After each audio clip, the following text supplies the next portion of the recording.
सर्वप्रथम परमेश्वरलाई धन्यवाद होस् अनि परमेश्वरको अनुग्रहको साथमा हामीले आफ्नो बाबाको बर्थडे त ग्रान्डली अनि ठुलो त गर्न सकेनौँ, बट हामी सबै परिवार मिलिकन फ्यामिली मिलिकन हामीले खोलामा सरप्राइजली हाम्रो पापालाई नभनिकन हामीले खोलामा सबै मिलिकन हामी सानोतिनो पिकनिक खाऊँ भनिकन लगेको थियौँ अनि पापाको बर्थडे गरिदिउँ।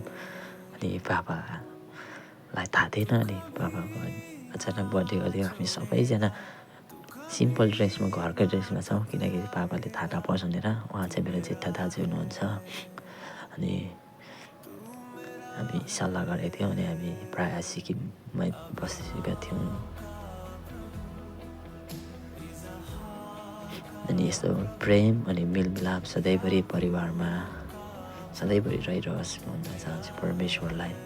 यता चाहिँ मेरो जेठी भाउजू हुनुहुन्छ, दाजु भाउजू हुनुहुन्छ। अनि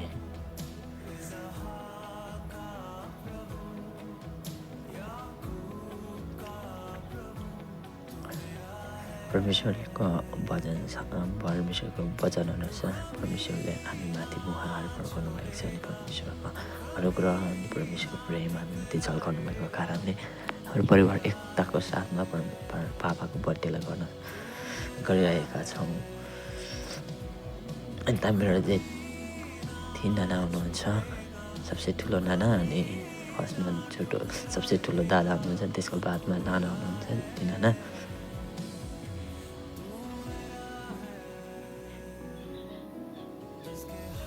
उहाँ चाहिँ सानो भान्जा, नानाको सानो छोरा हुनुहुन्छ, भान्जा हुनुहुन्छ।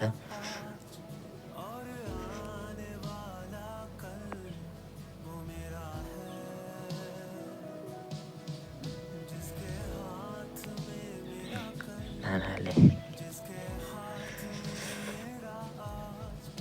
पुरा आशीर्वाद थाप्दै। अनि यता मेरो माइली नाना हुनुहुन्छ,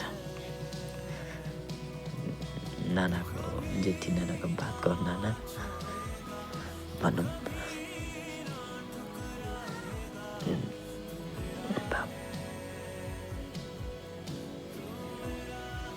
सधैँभरि यस्तै मुहार यस्तै खुसी हाम्रो परिवारमा रहिरहोस्। अनि परमेश्वर यता चाहिँ मेरो माइला दाजु हुनुहुन्छ, अनि माइली भाउजू अनि छोरा हुनुहुन्छ।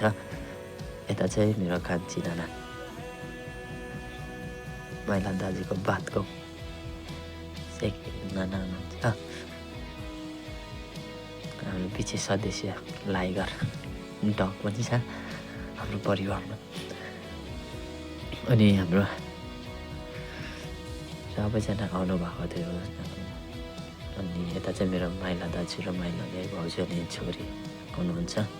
मेरो बधाई नै धन्यवाद सबैजनालाई। अनि परमेश्वरले यसरी नै सधैँभरि हामीलाई अनुग्रह गर्नु, अनि परमेश्वरले हामीलाई रक्षा गरिरहनु, हाम्रो परिवारमा सधैँ आनन्द र खुसी रहिरहनु।